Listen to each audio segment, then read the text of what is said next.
తొలిసారిగా ఎమ్మెల్యే అయినటువంటి Guntur west MLA Galla Madhavi గారు మనతో ఉన్నారు.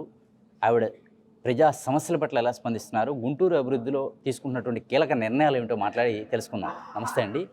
మీరు తొలిసారిగా ఎమ్మెల్యే అయ్యారు. గుంటూరు వెస్ట్ నిత్యం ప్రజల్లో ఉంటున్నారు గుంటూరు వెస్ట్ ఎమ్మెల్యేగా. అసలు కీలకంగా మీకు ఏ సమస్యలు కనిపిస్తున్నాయి అక్కడ గుంటూరులో? గుంటూరులో ఇంకా చాలా ప్రధానమైన అంటే ప్రైమరీ సమస్యల మీదే ఇంకా ప్రజలు ఇబ్బంది పడుతూ ఉన్నారండి.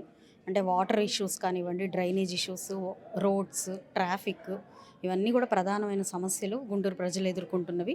అవి కాకుండా ఇంకా మనకి రొటీన్గా ఉండే పెన్షన్లు అని కానివ్వండి, రేషన్ అని కానివ్వండి, లేదంటే గత ప్రభుత్వంలో భయంకరంగా పెరిగిపోయిన అకృత్యాలకి నిదర్శనాలుగా ఈరోజు ఎంతోమంది మిగిలిపోయి ఉన్నారు. వారి యొక్క సమస్యలు అండ్ అరాచకత్వానికి కేర్ ఆఫ్ అడ్రస్గా లాస్ట్ గవర్నమెంట్లో కొందరు వ్యక్తులు ప్రవర్తించిన తీరు, వాళ్ళ బాధితులు, అలాంటి కొన్ని సమస్యలు, ఇలాగా అన్ని రకాలైన సమస్యలు నిత్యం నాకు ఎదురవుతూనే ఉంటాయి. అంటే మీరు నిత్యం పొద్దున్నే వార్డులో బాగా తిరుగుతున్నారు. తొలిసారి ఎమ్మెల్యే అయినప్పటికీ ఎలా ఎంతో అనుభవం గడించినటువంటి ఎమ్మెల్యేగా మాకు కనిపిస్తున్నారని ప్రజలు కూడా ప్రశంసిస్తున్నటువంటి పరిస్థితి ఉంది.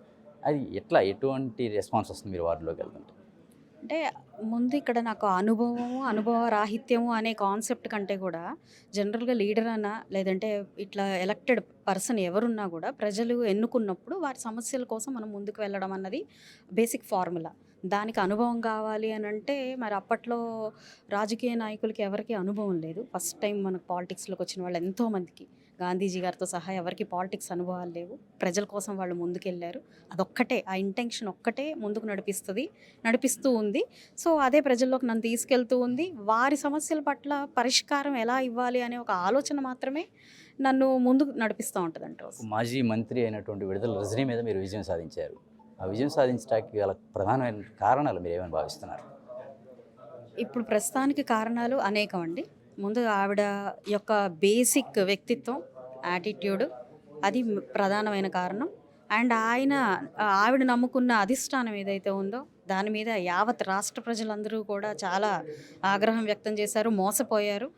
ప్రధానంగా ఇక్కడ ఏ కాన్స్టిట్యుయెన్సీలో అయినా నా అభిప్రాయం ఏంటంటే వారి ప్రత్యర్థి ఎవరు అన్నది పాయింట్ ఇక్కడ కాదు. ప్రతి ఒక్కరి ప్రత్యర్థి జగన్మోహన్ రెడ్డి గారే అయిపోయారు. ముందు ఆయన ఎట్టి పరిస్థితుల్లో గద్దె దించాలి అన్నదే అందరు మోటివ్గా పెట్టుకున్నారు. అండ్ నెక్స్ట్ చూస్తే ఇక ఆ అభ్యర్థి యొక్క లక్షణాలు కానివ్వండి, అసలు టికెట్ రావడానికి కారణాలు కానివ్వండి, ఇవన్నీ కూడా నెక్స్ట్ అడిషనల్ ఫ్యాక్టర్స్ అయ్యాయి.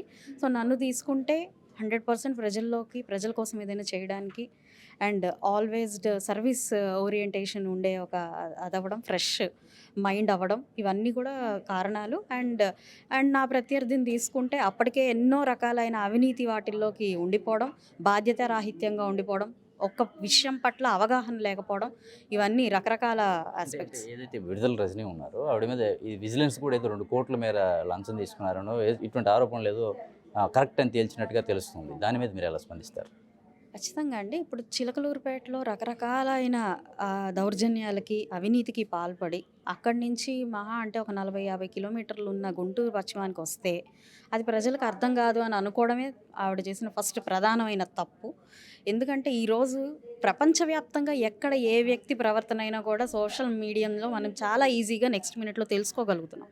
అలాంటి పరిస్థితుల్లో పక్కనే ఉన్న చిలకలూరుపేటలో అంతటి అంటే ప్రతి నిత్యము ఇటు గుంటూరుకి అటు చిలకలూరుపేటకి వాణిజ్యపరంగా అనేక రకాలైన లావాదేవీలు, ట్రాన్స్పోర్టేషన్ జరుగుతూ ఉంటుంది. ఇక్కడ ప్రజలు నిత్యం కలుసుకుంటూ ఉంటారు. అలాంటి నేపథ్యంలో అక్కడున్న నాయకురాలు చేసే అకృత్యాలకి, అవినీతికి ఇక్కడ తెలియదు అని అనుకోవడం ఆవిడ అవివేకం అది.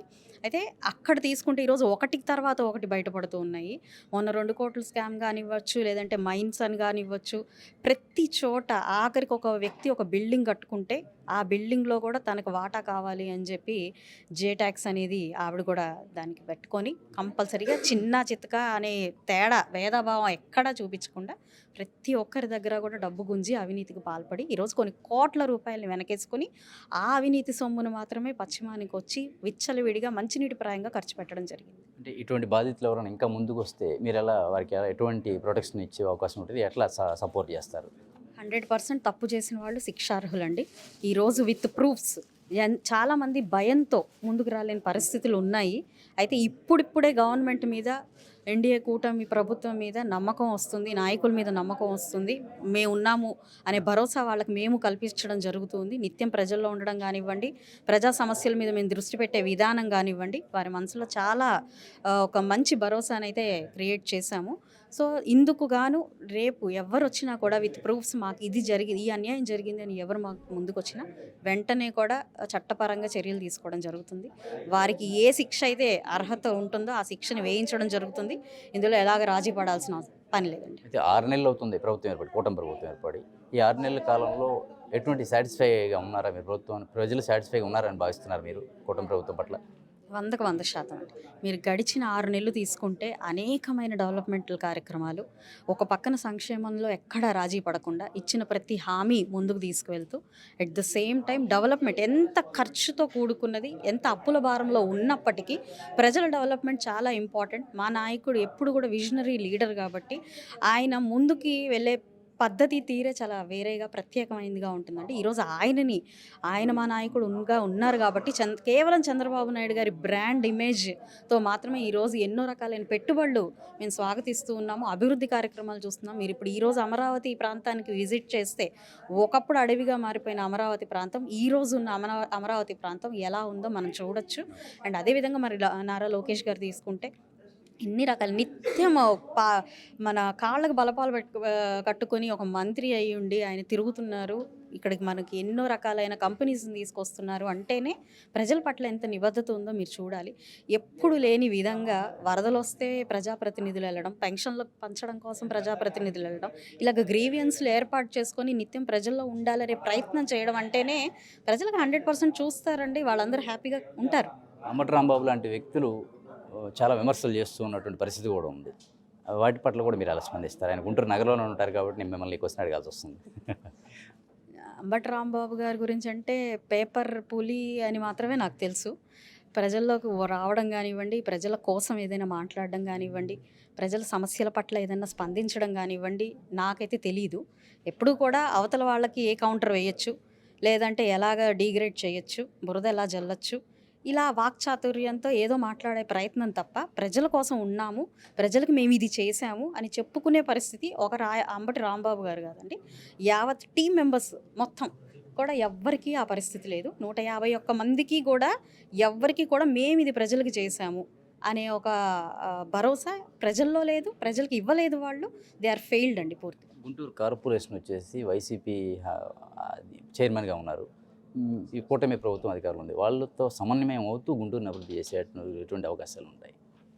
ముందుగా అండి, ఈరోజు ఇంతటి విజయము, ఎట్ ద సేమ్ టైం మా ఎంపీ గారు ఎంతో నిబద్ధత గల వ్యక్తి. మేము ప్రజల కోసం నిత్యం పరిగెట్టాలి అనే ఒక ఆలోచనలో ఉన్నవాళ్ళము. ఈరోజు ఆయన ఒక పనికి, ఒక అభివృద్ధి కార్యక్రమానికి ఆటంకం కలిగిస్తే ఆయన ఇంటి ముందు బైఠాయించి పని చేయించుకునే ఒక స్ట్రెంగ్త్ మాకుంది, అంతటి డెడికేషన్ మాకుంది. కాబట్టి ఆయన సహకరించి ప్రజల అభివృద్ధి కోసమే మా ప్రయత్నాలు కూడా ఉంటాయి. కాబట్టి ఆ ప్రయత్నంలో ఆయన కూడా సహకరిస్తే మంచిది. సహకరించని పక్షంలో ఎట్టి పరిస్థితుల్లో వాళ్ళ ఇంటి ముందు కూర్చుని బైఠాయించైనా ఆ పనులు, ఆ అభివృద్ధి కార్యక్రమాలు ఆగకుండా చూసుకునే బాధ్యత మాది. మేము ఎట్టి పరిస్థితుల్లో ముందుకే వెళ్తాం తప్ప ఎవరో ఆపుతున్నారని, లేదంటే ఇంకెవరో ఏదో అనుకుంటారు అని మాత్రం ఎక్కడ ఆగే పరిస్థితి. లాస్ట్ క్వశ్చన్ అండి కేవలం. గుంటూరు రాజధాని ప్రాంతం ఉంది, అమరావతి ప్రాంతంలో గుంటూరు ఉంది. వెస్ట్ ఎమ్మెల్యేగా అమరావతి ప్రాంతంలో ఉన్నటువంటి గుంటూరు అభివృద్ధిలో మీ మార్కుగా ఎటువంటి డెవలప్మెంట్ జరిగే అవకాశం ఉంటుంది?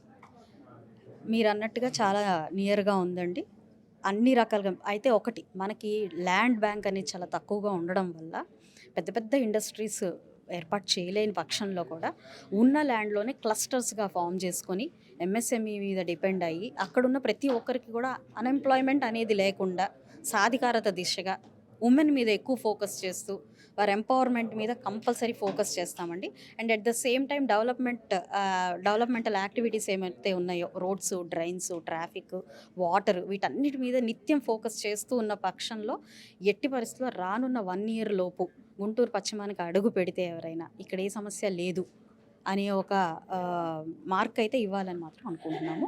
అంతకంటే గొప్పగా రాజధానికి నియర్‌గా ఎంటర్ అవుతూనే ఇది చాలా బావుంది అనే ఒక ఆహ్లాదకరమైన ఎన్విరాన్మెంట్‌ని క్రియేట్ చేయడం అనంటే అది ఇప్పుడున్న పరిస్థితుల్లో ఇంత అధ్వానమైన పరిస్థితిలో క్రియేట్ చేయడం అనేది మామూలుగా సాధ్యపడదు.